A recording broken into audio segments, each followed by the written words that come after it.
Who we are, who we were, and who we're destined to become are all reflections of the stories we tell, of gods and devils from tales of the heart to those of fear and foreboding. Stories shape us in the world we live in. Myths, folk tales, and even religious parables all define our cultures and beliefs. In each episode of Faith and Fear, we will dip our toes into the comparative narratives spanning the globe, considering the concepts and archetypes common to us all.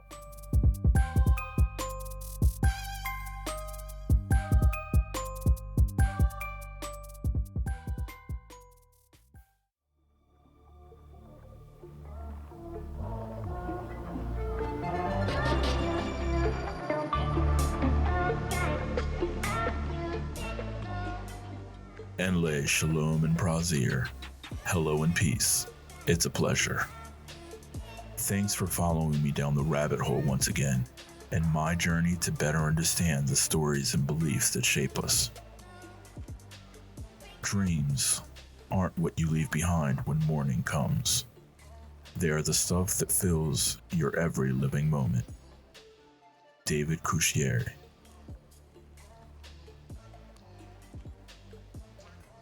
Welcome back. I know it's been a while, but I'm happy that I'm able to spend some time with you again.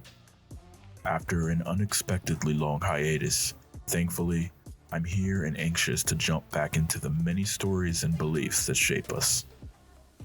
In this new season, I'll be bringing you all new episodes, including new interviews with fellow podcasters and creators, as well as new episodes of Weave Me a Story, the bonus episodes where I share with you my own original short stories. Additionally, suggestions and feedback are always appreciated. So with all of that said, I hope you're all doing well and ready to go down the rabbit hole with me.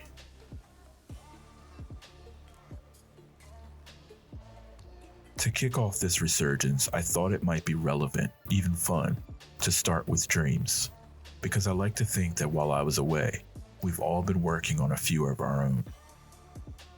Dreams are a huge part of the human experience, in both the literal definition, experience via our unconsciousness during resting, as much as our aspirational, ambitious desires. But dreams can and do mean so much more, having such a powerful impact on our lives. In various cultures, these influences take on many forms and move in a number of ways. So dream a little dream with me, and let us drift off across the sand-filled sea of slumber.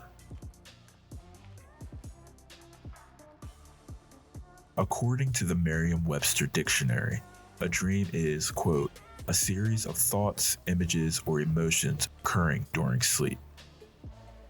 Put another way, dreams consist of mental imagery and feelings that typically occur during REM sleep, which is when our dreams are at their most vivid.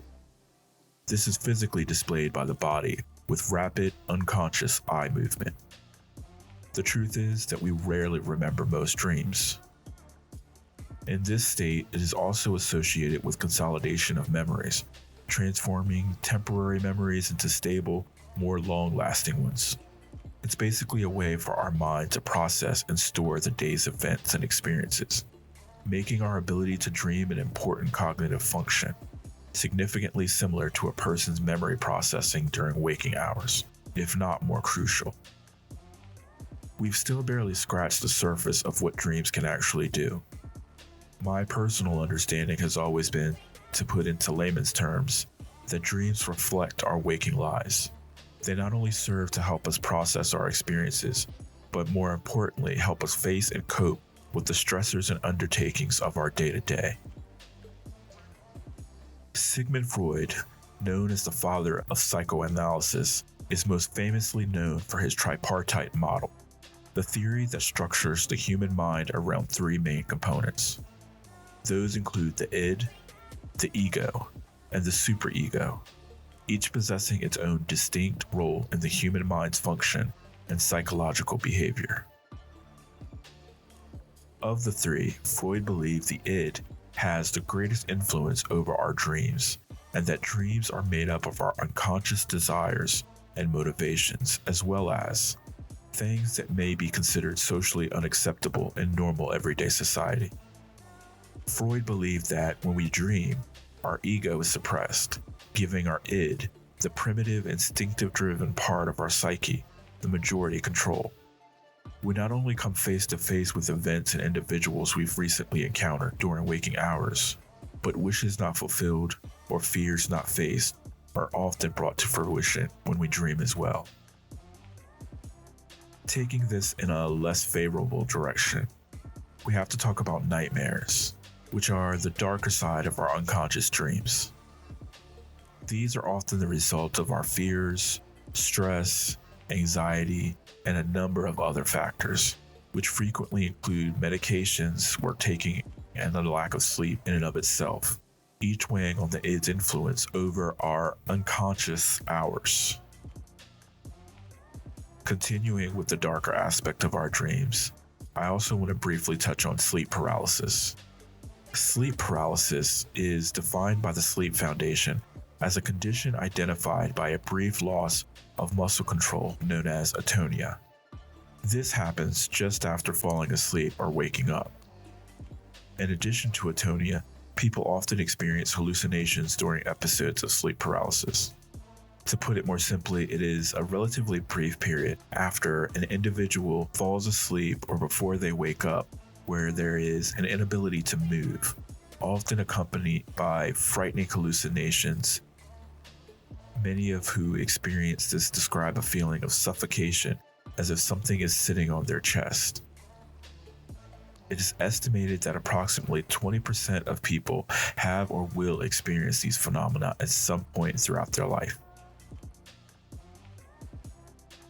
Dreams, while experienced by most of humanity, are perceived slightly different in various cultures worldwide.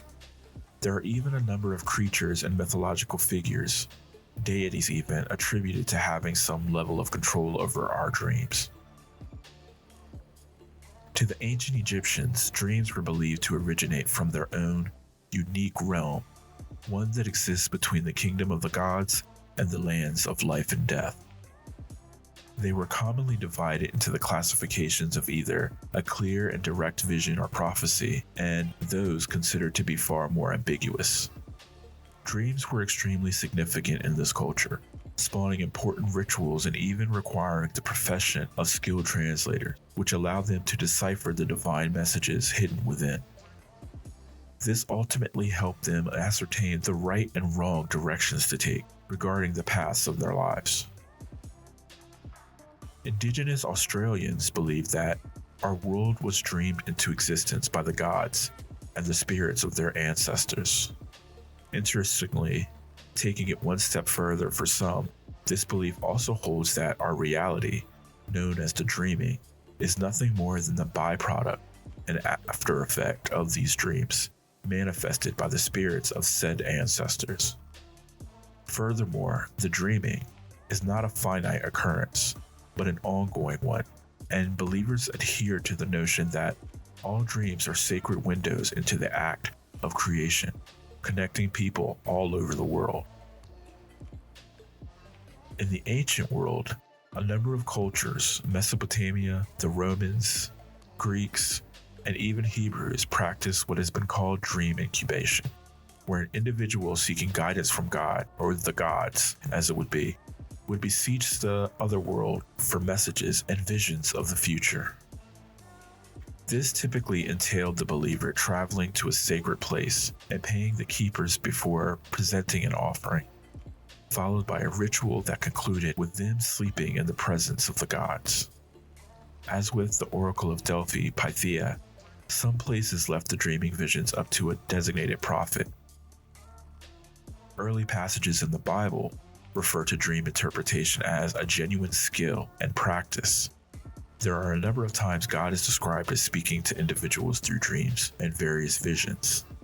Additionally, some passages suggest that dreaming of certain things held specific meanings, such as beaches or mountains representing places where God and man commune, or as indications of strength and stability, respectively. The Quran has been used as a resource for dream interpretations, holding that dreams were powerful messages from Allah. making it a duty of the devout to interpret the signs in one's dreams. This is not to say that believers considered all dreams to be sacred or of a divine nature. No, dreams were separated into three categories: those held to be sacred visions from Allah, those perceived to be unconscious communications with oneself working through recent events or issues, and lastly, those regarded as venomous delusions meant to terrify or corrupt, put upon the dreamer by the devil Shaitan. Recurring dreams held their own significance and were considered legitimate and factual despite their subject matter. Among the beliefs of many indigenous American cultures, dreams are considered sacred, existing in their own sacred space. Life and death, beyond our everyday world, yet connecting each other. This space is commonly believed to be inhabited by the spirits of both animals as well as tribal ancestors, each capable of offering knowledge and guidance to those with the ritual know-how to enter this holy place. Dream catchers are handmade cradles woven into a web at the center of a hoop for the purpose of protection. They may contain beads and feathers and exist within a number of Native American communities. Several origin stories include the Asipakashi, the spider woman of the Ojibwe, who taught women how to weave these talismans in order to protect infants and small children under their care by capturing bad dreams and harmful spirits. In a Lakota legend, an aging leader was visited by the trickster Iktomi in the form of a spider. In contrast to the Ojibwe story, Iktomi taught this man to make dream catchers in order to capture good dreams while filtering out the bad. The true and full spiritual meaning behind these dream catchers have frequently been misunderstood by non-indigenous peoples, often watered down through commercialization and appropriation. I know that I'm covering a number of much more in-depth concepts and ideologies in a short amount of time, so please keep in mind these simplified explanations are meant to promote a broader, albeit limited, understanding of these perspectives and beliefs. When we talk about dreams, we'd be remiss to leave out some of the number of mythological creatures and beings set to influence and govern them. For example, the dream-devouring creature of Japanese legend, known as the Baku, is said to visit the homes of those in slumber in order to feast on their nightmares. Viewed as a benevolent spirit, the Baku resembles a tapir with a small pig-like body, possessing a long prehensile nose. Originating from China, its appearance has somewhat changed, previously described as a more chimera-type creature. Still, it continues to protect people sleeping from night terrors and bad dreams. Those who seek a Baku's aid must draw a sketch of it before they sleep, as a sort of summoning, so to speak. The Greek god of dreams, Morpheus, was believed to be capable of not only traversing the dreams of those he visited, but shaping them as well, taking on any form he chose. But among the gods and daemons of Greek mythology, Morpheus was not the only one who influenced the dreams of mortals. He and his brothers, Phobeter and Phantasos, made up what was known as the Onroi, the children of Nyx and Erebus, the gods of night and darkness, respectively. They each were said to flee of their home every night, delivering either true dreams, the future, sent by the gods, or empty, fraudulent, and misleading dreams with no true purpose. While Morpheus has always been perceived as the primary lord of dreams, his brothers also had their parts to play. Phobeter, in contrast to his brother Morpheus, who preferred to take on human forms, predominantly took the shape of animals in the dreams he visited, and it was he who was said to rule over nightmares. Phantasos ruled over more surreal and abstract visions, often taking the shape of both natural and unnatural inanimate objects.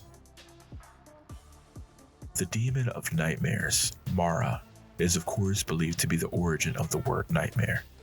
These demons, being feminine spirits, were considered to be a type of succubus that would creep onto a living person imposing horrific visions and dreams onto their victims, these being predominantly men. Part of this lore had the Mara leaving braids, twisting and tangling their victims' hair into mare locks or tangles. Some of these stories also stated that covering keyholes and other small gaps in one's homes could actually prevent the Mara from entering. While versions vary, the Mara is an entity whose frightening rides have been told across much of Europe, and if you haven't noticed, much of the Mara's actions sounds very much like what I previously described as sleep paralysis. I don't want to ramble on my first episode back, so while there are a number of other dream-related deities and creatures, it would require more than one episode for me to cover. So for now, I'm going to end this with one I'm sure everyone has heard of, the Sandman. The Sandman is a well-known figure in not only folkloric stories that continue to be told in many homes today, it has very much established itself in the heart of popular culture. The relatively recent Netflix series based on Neil Gaiman's much-loved graphic novel centered around his interpretation of the character is the first that comes to my mind. His origins seem to be primarily from Europe, where stories describe him visiting the homes of children who disobeyed their parents and refused to go to sleep. As a consequence, the Sandman would throw his sand into the children's eyes, forcing them to drift off into dreamland. Older, harsher versions, however, would say that this would instead cause their eyes to fall out from their heads. As with many later interpretations of fairy tale and folklore figures, the nicer, more watered-down versions of the Sandman would sprinkle his sand and then read stories to his quarry, helping good children have pleasant, even magical dreams, while the naughty kids would have unpleasant ones or no dreams at all. He may be viewed as good, evil, or anything in between, depending on which source you ask, but regardless, he seems to be a figure who will remain with us for some time to come. Dreams are a beautiful thing, capable of helping us see far beyond the limitations of our everyday lives, not to mention the limits we put on ourselves and who we're capable of becoming. There's nothing wrong with dreams. In fact, I feel it should be greatly encouraged. However, dreams, as far as our actual lives go, are nothing without action. Dreams help us to see possibilities, often for the better, sometimes for the worse. But making those possibilities a reality is entirely up to us. So continue to dream. Dream big. Dream often. But in the waking hours, I hope you will be sure to move forward, putting one foot in front of the other, in order to bring those dreams to life. That is a simple dream that I have for each of you. For now, assalamu alaikum and namaste. Peace be with you until we meet again. Thanks for listening to me as I've nerded out about stories and beliefs. Join me next episode as I journey down the rabbit hole once again by subscribing and listening wherever podcasts are available. Leave me a comment on iTunes. 5-star reviews are always great and help others find the podcast. Also, you can email me with your feedback at faithandfearpodcast@gmail.com. And lastly, share with others you feel may enjoy or get something out of these conversations. Who knows, maybe then we'll be one step closer to glimpsing the true nature of faith and fear.